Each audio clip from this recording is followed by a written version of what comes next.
Embryo మొజాయిజం అనేది ఒకటి ఉంటుంది. సో ఈ ఎంబ్రియో మొజాయిజంలో అంటే ఎంబ్రియోస్ అనేది ఎగ్ స్పర్మ్ ఇంజెక్ట్ చేశాక కలిసిన తర్వాత ఒక 5 రోజుల వరకు స్టడీ చేస్తాం. సో ఈ స్టడీ చేసేటప్పుడు అవి సెల్స్ అన్ని డివైడ్ అయిపోయి తర్వాత నార్మల్ గా ఫామ్ అవ్వడానికి ఎంబ్రియో ఫామ్ అవుతుంది అనమాట. ఈ ఎంబ్రియో ఫామ్ అయ్యేటప్పుడు కొన్నిసార్లు ఏమవుతుంది అని అంటే వాటికి నార్మల్ గా 46XY క్రోమోజోమ్స్ లేకపోతే 46XX క్రోమోజోమ్స్ ఉన్నప్పుడు వాటికి యూప్లాయిడ్ ఎంబ్రియోస్ అని అంటాం. అంటే నార్మల్ న్యాచురల్ ఎంబ్రియోస్ అని అంటాం. సో అంటే ఇవి అబ్నార్మల్ కాదు, నార్మల్ ఎంబ్రియోస్. ఈ నార్మల్ ఎంబ్రియోస్ తో మనము నెక్స్ట్ ఇంప్లాంటేషన్ అయిన తర్వాత ప్రెగ్నెన్సీని ఇంక్రీజ్ చేస్తుంది, ప్రెగ్నెన్సీ కన్ఫర్మ్ అవుతుంది. సో ఒక్కొక్కసారి ఏమవుతుంది అంటే కొంతమందికి ఈ యూప్లాయిడ్ ఎంబ్రియోస్ తో పాటే అన్యూప్లాయిడ్ ఎంబ్రియోస్ లేకపోతే అబ్నార్మల్ ఎంబ్రియోస్ అనేది ఫామ్ అవుతాయి. దీన్ని మొజాయిజం అని అంటాం. అంటే వాటికి నంబర్ జెనెటికల్ గా అంటే క్రోమోజోమల్ గా అబ్నార్మల్ నంబర్స్ ఉంటాయి అన్నమాట. సో 46XX బదులు 46XXY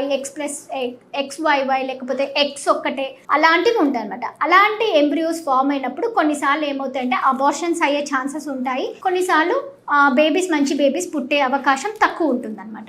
సో ఈ యూప్లాయిడ్ ఎంబ్రియోస్ తర్వాత అన్యూప్లాయిడ్ ఎంబ్రియోస్ ని స్టడీ చేసుకున్నప్పుడే మొజాయిజం ని సెలెక్ట్ చేసుకుంటాం అనమాట. సో ఇలాంటివి మనం నార్మల్గా ప్రెగ్నెన్సీ రావాలన్నా అబార్షన్స్ అయ్యే ఛాన్సెస్ ఉంటాయి. కాబట్టి ఐవీఎఫ్ చేసేటప్పుడు ఇంతకు ముందుగా ఏవైనా ఎక్కువ అబార్షన్స్ అయినా కానీ లేకపోతే పిల్లలు సరిగా ఫామ్ కాలేదు, మంచి పిల్లలు పుట్టలేదు అని అనుకున్నప్పుడు PGTA అనే టెస్ట్ని ప్రీ జెనెటిక్ టెస్టింగ్ అనే దాన్ని మనము క్రోమోజోమల్గా సెలెక్ట్ చేసి స్టడీ చేయడానికి ఇది ఒకటి యూస్ చేస్తాం అనమాట టెక్నిక్ని. సో ఈ టెక్నిక్ని యూస్ చేసేటప్పుడు ఏవైతే అబ్నార్మల్గా ఉన్న ఎంబ్రియోస్ దాన్ని చూసుకొని వాటిని పక్కన పెట్టేసి నార్మల్గా బాగా ఉన్న ఎంబ్రియోస్ని తీసుకున్న తర్వాత దానిని స్టడీ చేసుకున్న తర్వాత దాన్ని ఇంప్లాంటేషన్ చేస్తే హై సక్సెస్ రేట్స్ కూడా ఉంటాయి. ప్లస్ వాళ్ళల్లో అబ్నార్మల్ పిల్లలు పుట్టే అవకాశం ఉండదు అనమాట. సో నార్మల్గా ఏంటంటే ఈ ఎంబ్రియోస్ ఫామ్ అయినప్పుడు 10 to 20% అంటే 10 నుంచి 20% వరకు అబ్నార్మల్ మొజాయిజం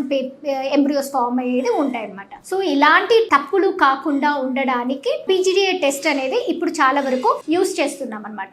ఇట్లాంటి టెక్నిక్స్లో ఈ ప్రీవియస్గా అబ్నార్మల్ బేబీస్ పుట్టిన అబ్నార్మల్ ఎంబ్రియోస్ ఫామ్ అయినాయి అని చెప్పినప్పుడు IVFలలో PGTA చేసుకోవడం వరకు సక్సెస్ రేట్ అనేది ఇంక్రీజ్ ఉంటుంది. సో కౌన్సిలింగ్ ఎంతవరకు ఇంపార్టెంటో తీసుకునే స్టెప్ కూడా చాలా వరకు ఇంపార్టెంట్ అనమాట. FSH LH అని ఇంజెక్షన్స్ యూస్ చేస్తూ ఉంటారు IVFలో. సో FSH LH అనే ఇంజెక్షన్స్ ఏంటి అని అంటే నార్మల్గా అండాశయాలలో అండాలు పెరిగేదానికి కొన్ని ఇంజెక్షన్స్ అనేది అంటే కొన్ని హార్మోన్స్ అనేది ఉంటాయి అనమాట. ఈ హార్మోన్స్ అనేది ఏంటంటే ఫస్ట్ 15 రోజుల లోపల అంటే 14 రోజుల లోపల ఆ ఎగ్స్ అనేది పెరగడానికి FSH అనే హార్మోన్ అనేది ఇంపార్టెంట్. సో ఈ FSH హార్మోన్ అంటే ఫాలికల్ స్టిమ్యులేటింగ్ హార్మోన్ అని అంటాం. ఈ హార్మోన్ ఏమవుతుంది అని అంటే డేట్ వచ్చిన 2-3 రోజుల తర్వాత నుంచి కొంచెం వాల్యూ పెరుగుతూ ఉంటుంది అనమాట బాడీలో. అలా పెరగడం వల్ల ఎగ్ కౌంట్తో పాటు ఎగ్ సైజుని ఇంక్రీజ్ అవుతూ ఉంటుంది. సో 10 నుంచి 12 రోజుల లోపల ఎగ్ కౌంట్తో పాటు సైజు పెరగడం వల్ల ఈ ఫాలికల్ స్టిమ్యులేటింగ్ హార్మోన్ ఏదైతే ఉంటుందో దాని హార్మోన్ లెవెల్ కూడా ఇంక్రీజ్ అవుతుంది. సో ఇట్లా ఇంక్రీజ్ అవ్వడం వల్ల ఏమవుతుంది ఎగ్ 18 mm నుంచి 20 mm వరకు పెరుగుతుంది. ఇది మెచ్యూర్ అవ్వడానికి అంటే ఆ నెక్స్ట్ పెద్దగా అయ్యి అది పగిలిపోవడానికి LH హార్మోన్ అనేది హెల్ప్ చేస్తుంది. సో ఓవ్యులేషన్ అవ్వడానికి LH హార్మోన్ అనేది చాలా వరకు ఇంపార్టెంట్. సో అది ఖచ్చితం, అది కరెక్ట్గా ఉంది అంటే కరెక్ట్ టైంకి రిలీజ్ అయ్యింది అంటే ఓవ్యులేషన్ అయ్యింది అని అంటే అది పెరిగింది అని అంటే ఓవ్యులేషన్ అయ్యిందని అర్థం అనమాట. సో ఈ హార్మోన్ వల్ల ఓవ్యులేషన్ అయిన తర్వాత ప్రెగ్నెన్సీ వచ్చే ఛాన్సెస్ అనేది ఇంక్రీజ్ అవుతాయి. సో అందుకని ఏమవుతుంది అని అంటే కొంతమందికి 14th డే అన్నా లేకపోతే 15th డే అన్నా LH కిట్ చేసుకోండి అని చెప్తాం. అంటే ఓవ్యులేషన్ అయ్యిందా లేదా అనేది చెక్ చేసుకుంటాం. సో ఇది న్యాచురల్గా నార్మల్గా ట్రై చేసే వాళ్ళకి. ఇంకొకటి ఏంటంటే IVFలో ఏంటంటే ఫస్ట్ 12 రోజుల లోపల FSH ఇంజెక్షన్స్ అనేది ఇస్తాం అనమాట. దాంట్లో FSHతో పాటు HMG అనే ఇంజెక్షన్ ఇస్తాం అనమాట. ఆ HMG FSH ఇంజెక్షన్స్ ఇవ్వడం వల్ల ఫాలికల్స్ని పెంచుతాం. ఫాలికల్ సైజెస్ని పెంచుతూ 18-20 mm వచ్చిన తర్వాత ట్రిగర్ ఇంజెక్షన్ అనేది ఇస్తాం అనమాట.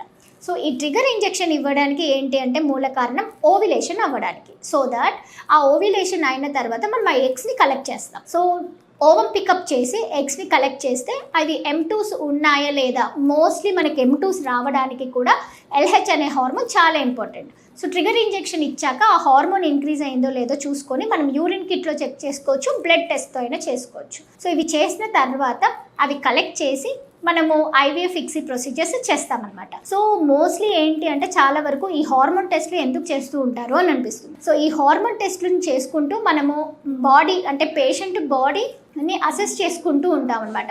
మనం ఇచ్చే ఇంజెక్షన్స్కి బాడీ అనేది హెల్ప్ చేస్తుందా అంటే పనికొస్తుందా లేదా, బాడీలో అది ఓవరీస్ యాక్సెప్ట్ చేస్తున్నాయా లేదా హార్మోన్స్ అని తెలుసుకోవడానికి ఈ టెస్ట్లు అనేది చేస్తూ ఉంటాం అనమాట. థ్యాంక్ యూ అండి.